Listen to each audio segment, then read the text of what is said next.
안녕하세요, Claude입니다. Hey guys, Cloud here. Today I'm going to be ranking language learning methods. I have 27 of them here, so you can see 13, 13, and 1. And I'm going to rank them between S, A, B, C, and D class, or tier. So without any further ado, let's get started. I might have a little bit of an issue with these thumbnails, since not everything has a very nice logo like Pimsleur or Refold.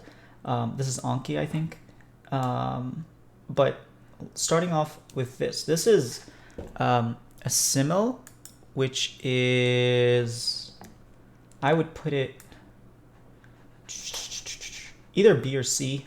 It's definitely not D, but it's pretty bad. I'll put it in C. I might move it up later. But basically what it is it's this weird,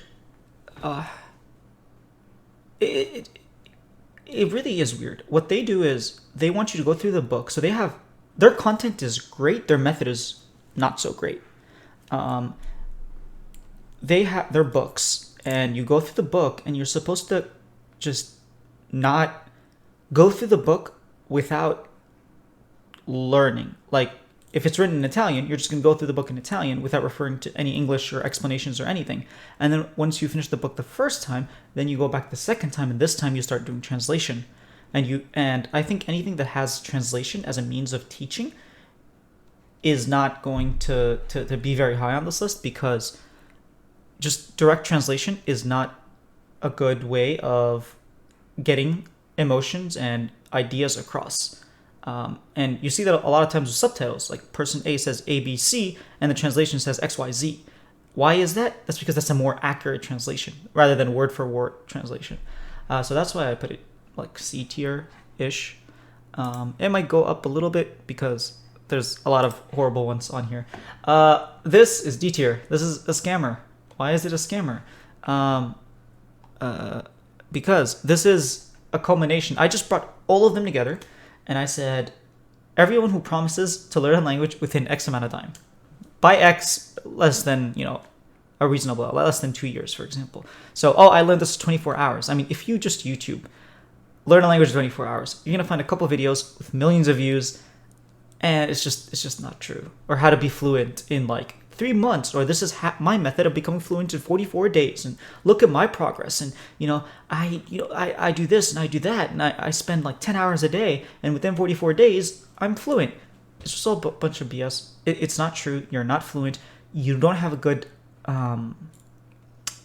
grasp of the language. You're gonna learn.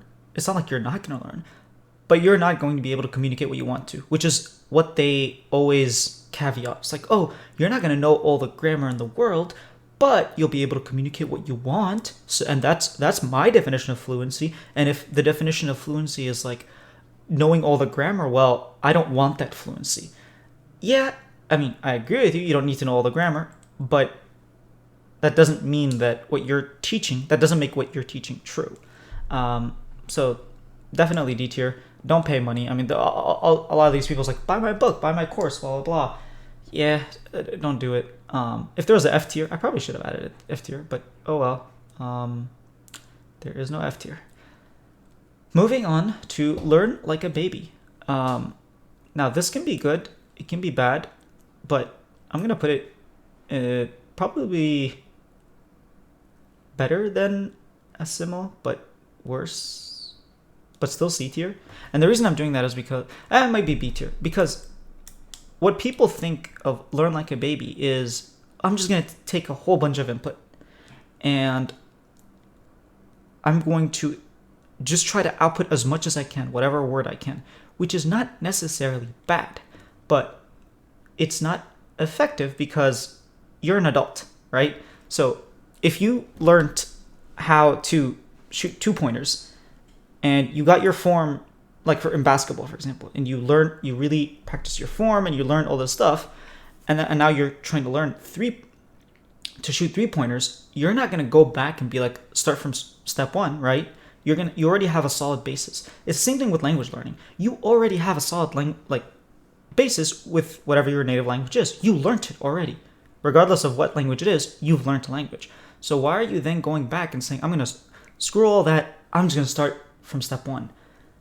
Now, immersion is a little bit different, but a lot of people are like, oh, just learn like a baby. How do babies learn? They don't care about grammar rules or any of this. They just listen and try to repeat. And they might try to make you memorize sentences or whatnot, or just like repetitive listening, which individually, all the pieces that they have might be good things to do. But then when you put it in a form where you're not actually learning the basis of a language, which could easily make you learn much more quickly than what a baby learns, it doesn't seem very effective to me. Immersion. It's a guy immersed in water. Immersion is a tier because it's awesome. It really is. You learn so much. Your brain is so much smarter than you think it is. We often underestimate the ability of our brain to analyze information, like subconsciously. You might be like, oh, what's the point of listening, or what's the point of being immersed in an environment, when a lot of it you might not understand it. But what your brain does is it picks up on things that are relevant to you, and it might analyze it. So an example is you learn a word, right? Let's say you're learning Korean, and you learn the word, I don't know, like 안녕하세요, right? Whatever. Now you're going to start hearing it more often. It's kind of like when you buy a new car, or buying a car, and all of a sudden you see it everywhere now. Everywhere you drive, you see that car. Why? It's because you open your eyes towards it. And unless you actually go into the water, you're not going to see that stuff. So immersion is a really, really, really, really useful method. It shouldn't be used by itself, because again, I think there's a lot of benefit to deliberate learning, not just immersion, but deliberate learning. But yeah, it's definitely up there. The microphone. What is the microphone? The microphone is speaking from day one. I'm gonna put this beat, maybe a C tier. I don't know, somewhere here. I'm gonna reorganize towards the end. But speaking from day one. Speaking is awesome because it helps you solidify. I suck at speaking in certain languages, and in other languages I'm better at because I just spoke more often. Speaking is not the end all be all. Like a lot of people, their goal is to communicate with others through speaking. That doesn't have to be your goal. But when we're talking about, learning a language as a native would learn it, I guess, reaching fluency towards what a native would have in terms of capability in that language, speaking from day one is good because it lets you develop fluency in the things that you learned. So if you learned 안녕하세요, at first you're not going to be able to say it that way, or you might hesitate with it or whatnot. But as you repeat it and you get into conversations more and more and more, what's going to end up happening is you're going to get into the same types of conversation because your vocab is limited, right? You know 5 words. You're going to find a way to say those 5 words. You're going to bring up those 5 topics, And as you start speaking more and more, it sort of makes it second nature for you to say the things that you learned. So it's definitely a way to reinforce what you learned. It's also just get comfortable with speaking from the very beginning. So I think it's a very, very valuable method. Obviously, it's not the full picture because, well, what are you saying? You can't just be like, oh, I'm going to learn Chinese and start speaking Chinese. Like, you have to learn something before you can speak it. So this guy is, I want to say it's Pimsleur. Let me open this up. Rosetta Stone. Oh, I was close. Pimsleur is, we'll get there. I'll find it eventually. This is Rosetta Stone. Rosetta Stone. Probably alongside a Simul. It's just outdated. It doesn't, I've actually tried like the free version of Rosetta Stone, like a trial version, just to, see. And they give you basic information of a language, but you're not going to get fluent using Rosetta Stone. You're not. I mean, you can find reviews on it online. It's not the best. All right. This is, I want to say this is number, it's somewhere here. Is this Fluency Made Easy? I think, no, that's this one. This is the translation, by translation, yes. I'm gonna put that as D. Is it better than the scammer? Hell yeah. Everything is better than what the scammers are teaching you. This is just a dictionary picture from a dictionary. But, oh my god. I lost my train of thought. Yes. What is bi-translation? Bi-directional translation. Bi-translation. Basically, it's like, it's very similar to what happens in a simul, but a simul's content is amazing. Like, if you're just buying it for the content and not the method, like, you don't follow their method, I think I think that would take it up to B tier, honestly. But we're talking about language learning methods here, right? Bidirectional translation just means you take a sentence, you translate it, you take another sentence, you translate it, you learn the translation, and you go back and forth between, for example, English and Korean. And that way, you know, using the help of a translator, you slowly build up your vocabulary, your grammar, you sort of notice different patterns, and you learn that way. That's just, I mean, that's wasting science, honestly. You have scientific, you know, research on how to learn, and you're like, you know what, I'm going to take the hard way. So if you're trying to learn it the hard way, you know, this might be S tier, but this is Fluency made easy. Let me make sure it's Fluency made easy. The pictures are so small, and they didn't crop the way I wanted them to, so I'm not really sure. But, and let me make sure my mic is working, because if it's not, that would be very sad. I've been recording for 11 minutes. Yes, this is Fluency made easy. Now, Fluency made easy, I will put it probably just a little bit better than a simul. Technically, it should be high. I don't know. Well, I think it's better than these two, honestly. I do think it is. What is Fluency made easy, you might ask? Well, it follows a 3-step process. Input, output, refinement.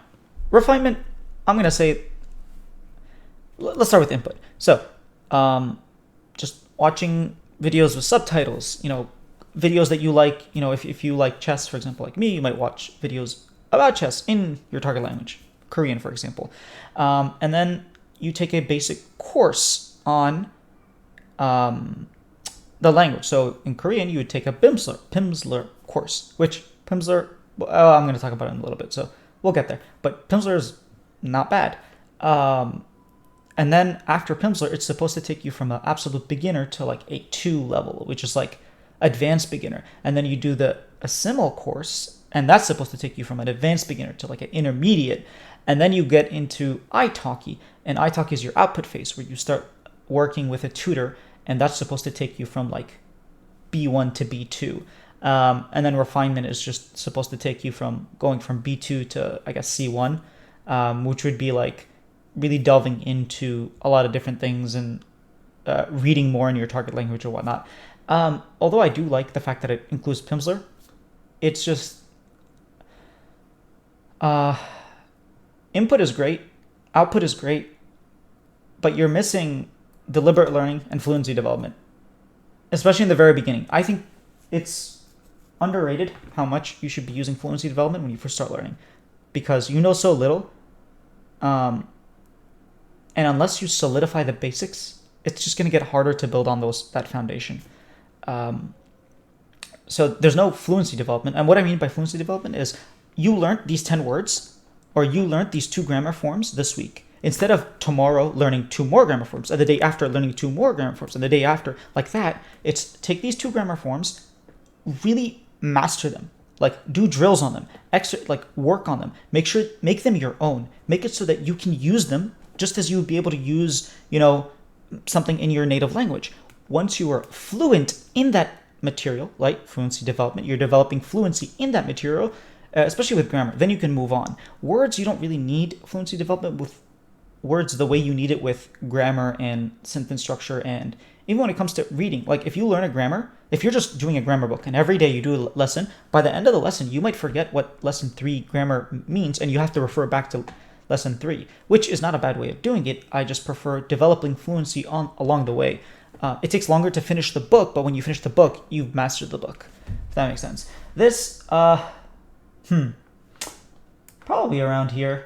This is the dating method.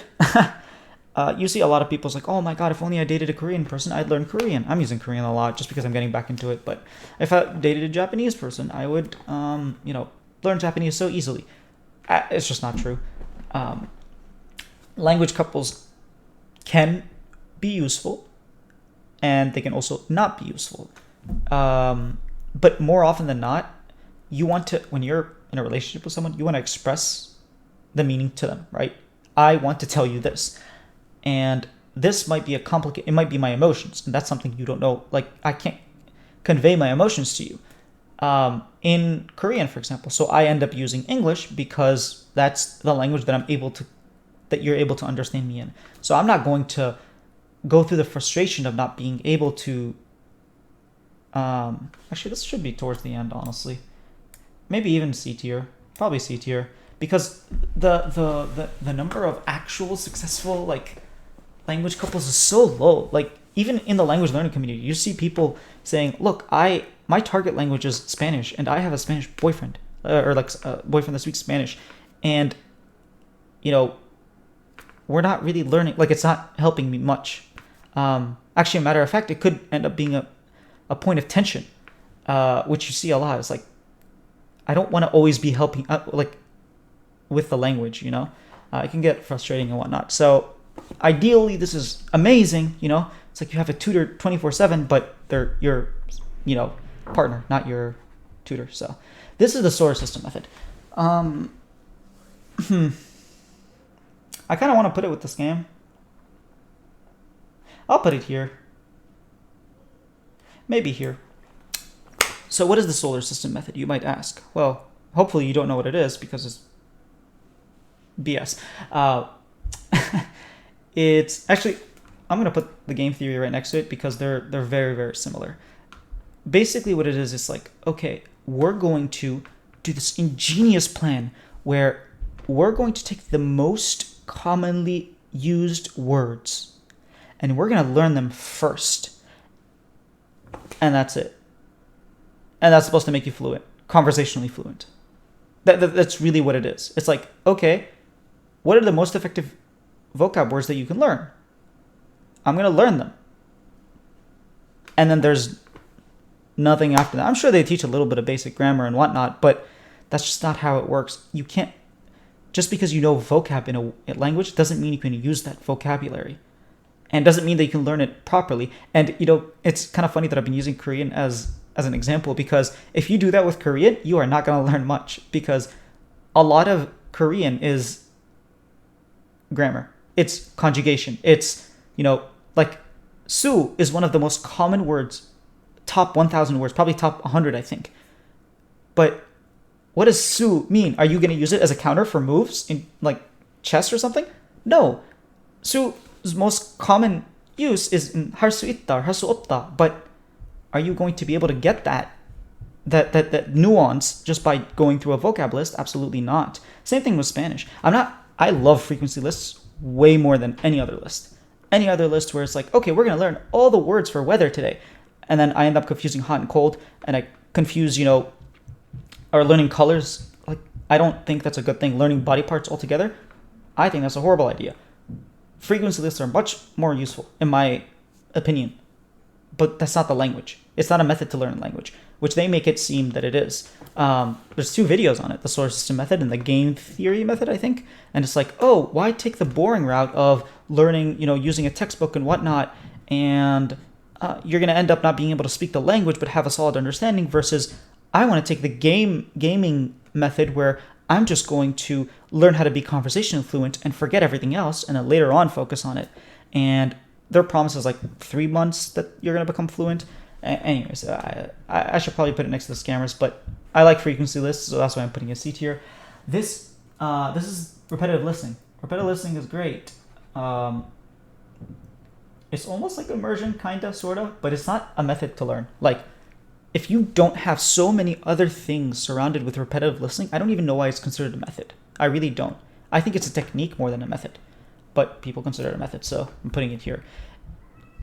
Listening to something multiple times will make it better for you to learn a language. And I think, so this is the method, this is the full method that they use. You listen to it, you look at the script, you learn the script, you memorize the script, you start analyzing the script.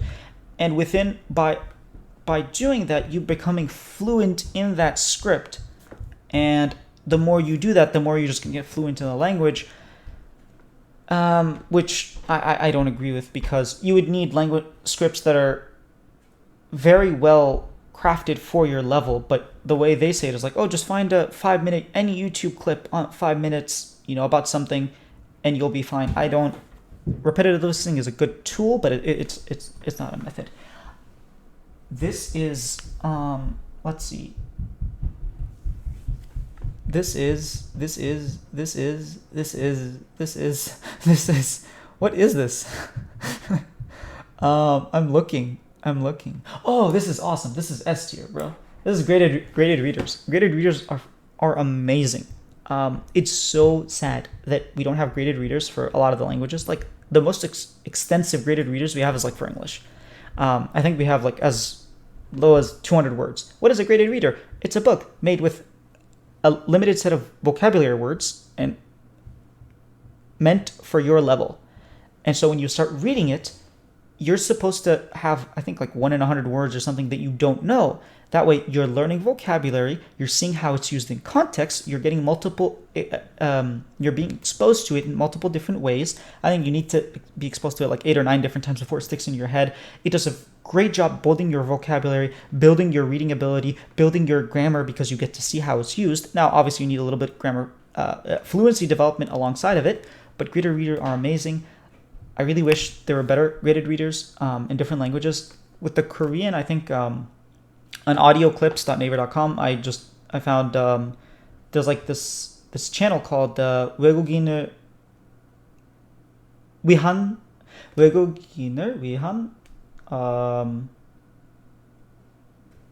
책 읽기, maybe something like that. I can't remember the name, but basically it's like books for foreign learners, for foreigners.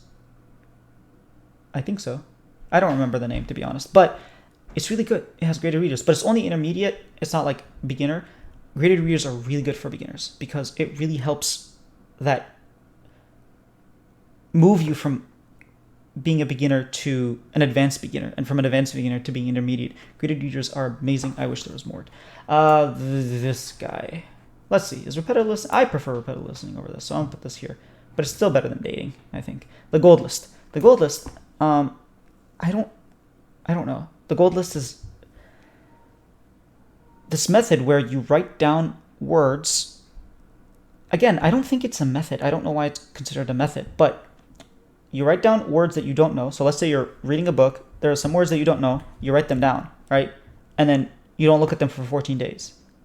And then you come back after 14 days and you look at them, and then whichever ones you remember, maybe you remember a third of them, the other 2/3 you write them down, and then you don't look at them for another, 14 days. And, each day you could have a different list. So like you have all these different lists and you're constantly just looking back at them, and it's supposed to like make it easier for you to memorize instead of using like Anki or something. But it's just, it's not a complete method. It really isn't. So I don't know why. So maybe it should be lower because it's not really a method. What's next? Number 4. Oh, this is here. What is 4, you might ask? It's the holistic 4-strand approach to a language, which, surprise, surprise, science. Basically, if you look at the research, I would implore you to read or even watch some of the videos by Paul Nation. He's done a lot of good research on language acquisition. And basically what the 4 holistic strand of a language method approach, words I can't right now, is that you need input, output, fluency development, and deliberate learning. What is deliberate learning? Learning grammar, like with a textbook. Doing what's it called? Like vocabulary, memorizing vocab. That kind of stuff is deliberate learning.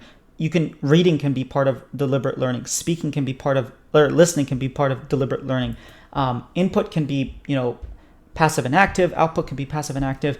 It basically looks at all the strands of the language, the 4 strands, and it says listening, speaking, reading, and writing. And it says, how do we work on each one of those aspects and have one aspect help the other. So as you read, you might become a better writer because you have more input for you to be able to output.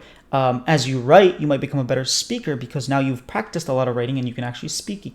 And it takes all of the four strands. It doesn't ignore any one of them. So you don't have, like, for me, my speaking is way worse than my reading, for example, or my listening.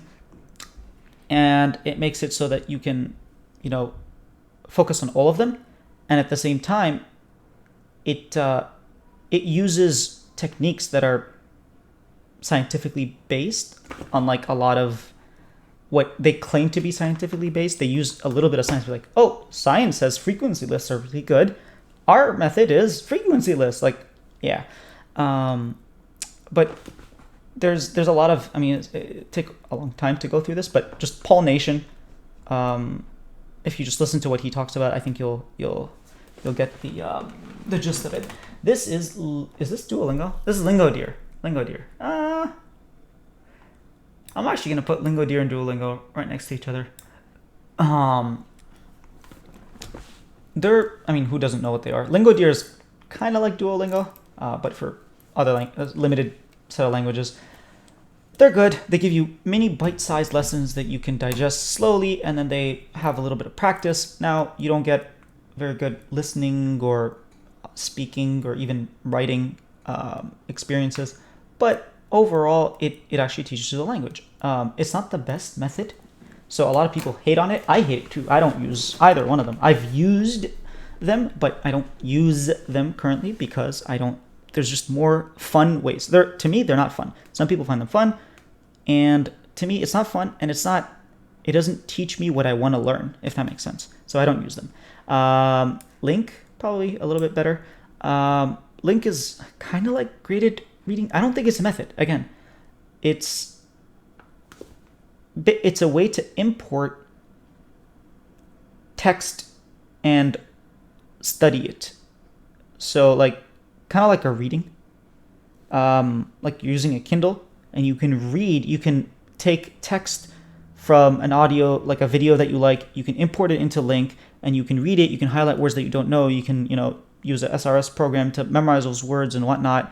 I think they have their own, for beginners, custom lessons and words and grammar explanations and whatnot. It's good. It's not fun. You could read things that you're interested in and import it, but I just think there are more efficient ways. This is, I would put this here, maybe here. This sentence mining. I don't know why the picture cropped like this. You can't see any of the mining. Sentence mining, a lot of people, what they do is they'll watch anime and they'll mine the most frequent sentences and learn the grammar and the words behind it. And I think having structure is a little bit better than sentence mining, because with structure, at least you know what words you need to know. Like with frequency lists, you know what you need to know. You know what the most common words are, so you don't need to mine these sentences. But at least with sentence mining, you have context. I don't know. There's goods and bads to it.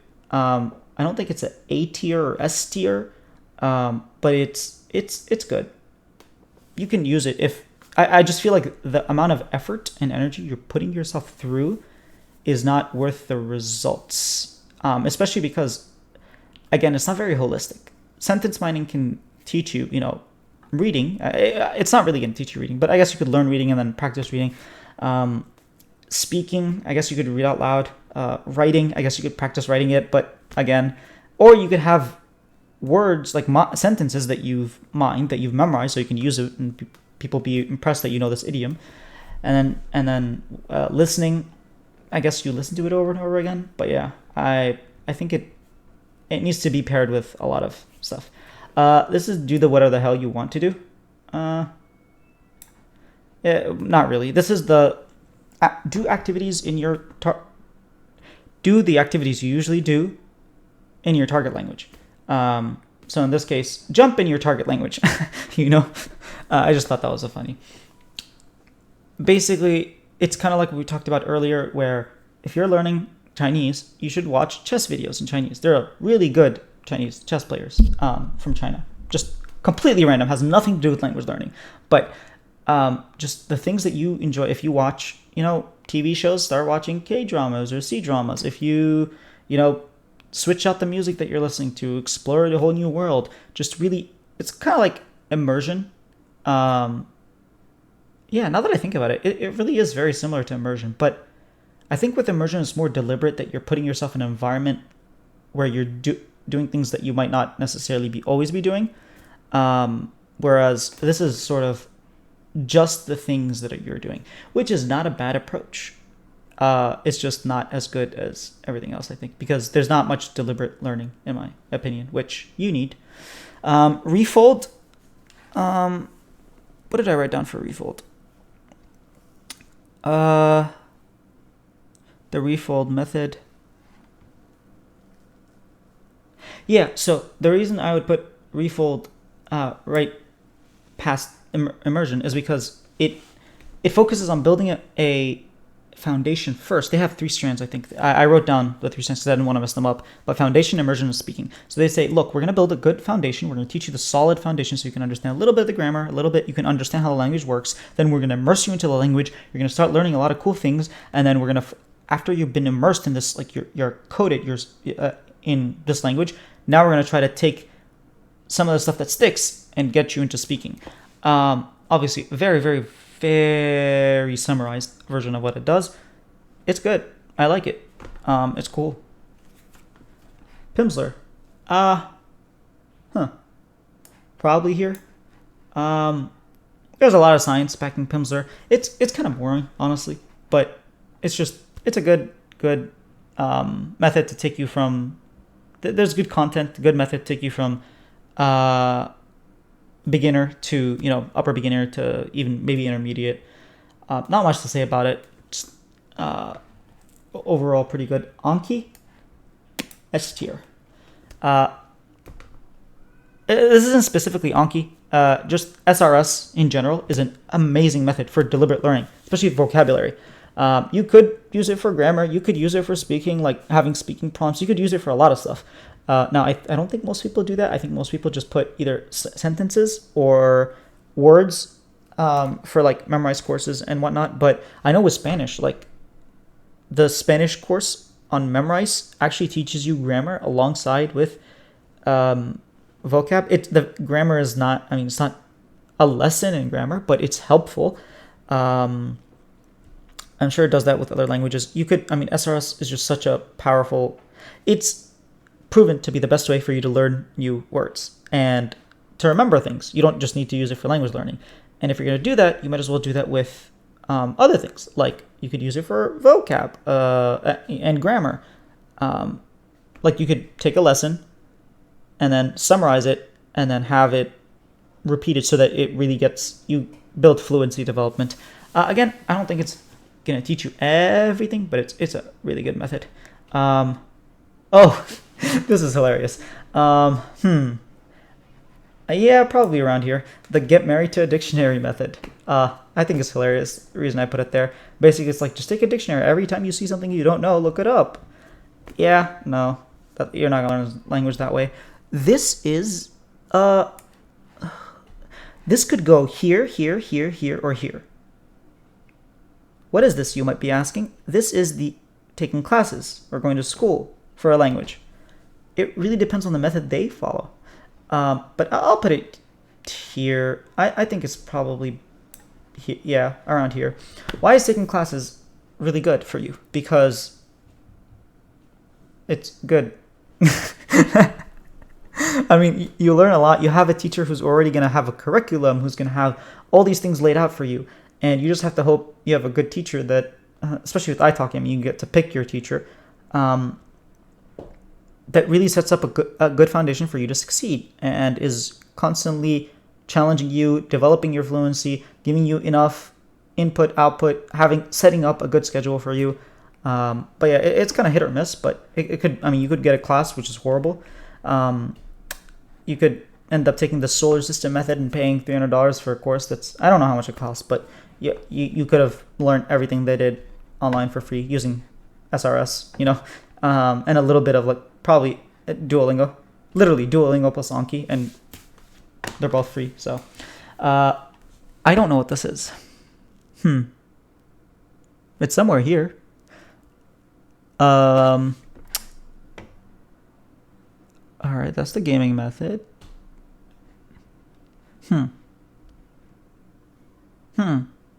Oh, I know what this is. Wait, what just happened? Oh, there we go. This is Japanese through anime. Basically saying, oh, you're gonna learn Japanese through anime. I think the person who runs the GTA course, I don't even know if it exists anymore, but I think his name was Ken Cannon, something like that. I thought his name was pretty cool. But I think what he said was that, or what he claimed was that he mined like a bajillion sentences and found the most common grammar and words and made like, what are those things called? Mnemonics to remember. So I remember seeing one of them where he was like trying to explain to teach you the word wakaru janai, and he had this, imagine you're at like a carnival and you're hitting the whack-a-mole, and every time you try to hit it you miss, and this other mole comes up and like sticks his tongue out at you, and you're just like, I don't understand why it's not happening. I don't understand this wackaroo. And then he's like, wakaru is understand, wakaru janai is not understand, something like that. I might be butchering it, but the point was, if you watch anime and then rewatch that episode without subtitles, your brain's going to start picking up on those words, and then he's going to, with his course, give you some of those words so that your brain can sort of fine-tune and try to find them. Kind of like the car example, where when you buy a car, now you see it everywhere on the highway, but before that you didn't really see it. Same idea. I don't know much about the course itself, but I'm going to talk about the method of watching anime and then watching it again without subtitles. It comes kind of sort of similar to repetitive listening. It's good. It's probably, it's better than sentence mining for sure. Yeah, it's good. I like it. I mean, I would not watch the same episode twice. So, but if you have the willingness to watch an episode, like 20 minutes of an anime show, I mean, you can do this for any language, and then watch it again with no subtitles, you're going to hear things more often. You're going to already know what happens, so you're not going to be frustrated. And you might pick up on words that you didn't know and grammar and whatnot. Wait a second. This was not classes. This was the school. This was not it. Wait, how do I put it back to where it was? Crap. Oh no, did I just ruin everything? I did. Where was this? I don't know. Probably C tier?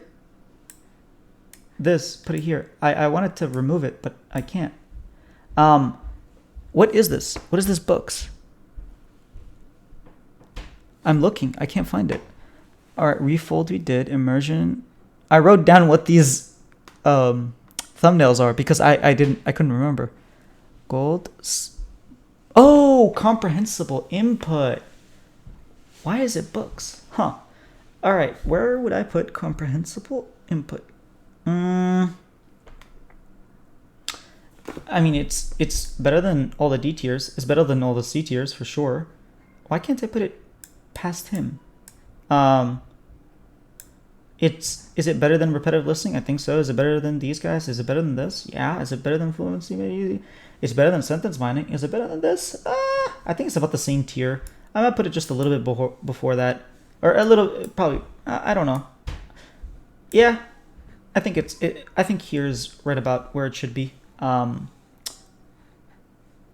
Comprehensible input. I mean, it's just input that you can understand. But the problem with it is that a lot of time it's like very basic, and it's very hard. It's sort of like graded readers. It's very hard to find input at your level.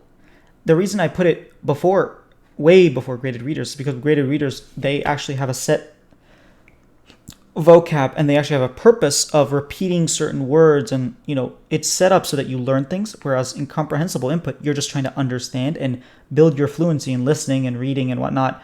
So graded readers have a lot more to them than comprehensible input, but comprehensible input is not a bad method to use.